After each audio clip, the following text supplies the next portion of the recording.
Hi, this is Marilyn with Cotton Chocolate, and I'm back here with Saturday Sampler for June, Plum Fusion. And now we're talking about the outside pieces of the quilt. And so we first did the star for this month, and now we're doing some of the outside sections. And if you're on the regular program, you have 2 months to do that. And if you aren't, you have all the time you want. But I highly suggest that you work on them now. I mean, it's summer. You have all the time in the world. Get sewing. So this is the checkerboard, which is page 17. And the checkerboard so we've worked on the stars and some of these outside stars, and now we're doing checkerboards which surround the 4 outside stars. That's where the checkerboards are. And then the quilt sitting here, that's these big pieces right here. So that's that kit that you're getting for page. So you're going to get 3 kits. You're going to get your star kit, page 8. You're going to get a page 17 kit for checkerboards and a page 18 that I'll talk about in a second. So for cutting the checkerboards, it's easy cutting. You're getting 1, 2, 3, 4, 5 fabrics, and they're all cut at 2.5-inch strips. Easy, just different amounts. So fabric 2, you need 2 strips of 2.5-inch width, salvage to salvage, okay? Fabric 3, 1 2.5-inch strip. Fabric 4, 1 2.5-inch strip. Fabric 6, 3 2.5-inch strips. And fabric 8, 2 2.5-inch strip. Hey, guess what you're making? Strip sets? Probably.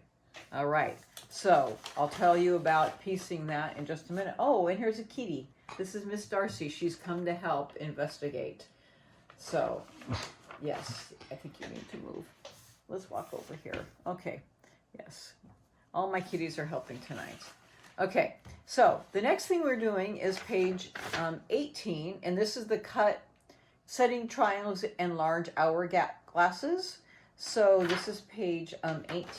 So what are these setting triangles? If you look in the big picture, these are the outside, these big so these are the big setting and hourglasses right here going around the outside of the 4 corners of the quilt. So this is basically what gets these settings here are what get the quilt to turn on point. So otherwise it would be a straight set. And now we're turning this quilt on point by making these pieces, okay? So now we're starting to do that. So we have these settings here, which are these big hourglass bits right here that are making these setting blocks, okay? So to do that, you're getting 4 different fabrics, and you're cutting very large. I didn't cut all of the squares, but just a couple for samples. So with fabric 2, you're cutting 2 large 14-inch squares, and then you're cutting them... Marilyn, 4. I'm sorry, you're cutting 2 14-inch by width of fabric strips, and then you're subcutting them into 4 14-inch squares, and you're cutting those twice on the diagonal to yield triangles, your background fabric. Okay? There you go. That's fabric 2. Okay. Fabric 7, which is right here. You're cutting also 2 14-inch with the fabric strips, 4 squares, 14-inch squares, and then again twice on the diagonal for triangles. And all of these, I want to mention, they say save the leftover fabric for page 19. All of them. You're going to have leftover fabric. Save it. You need it for the next step. Okay? Fabric 8 is right over here. Again, 2 14-inch with the fabric, 4 14-inch squares, twice on the diagonal for triangles, and the same thing for fabric 9. 2 14-inch strips, 4 14-inch squares, twice on the diagonal. Okay. So how do you cut 14-inch squares? Well, how do I cut 14-inch squares? I have a big ruler. I have a big ruler that's oversized. It's actually 18 inches that I cut my 14-inch square with, is how I square up quilts, how I cut big squares. Some people have a 14-inch ruler or a 16-inch ruler.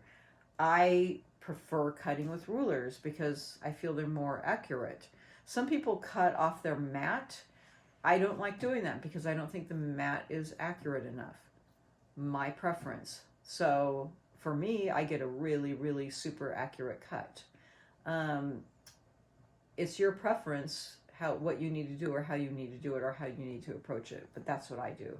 So you might be wondering, like, how are you going to get that 14-inch cut? Or you might have a smaller ruler and need to measure out and pin it and measure out again.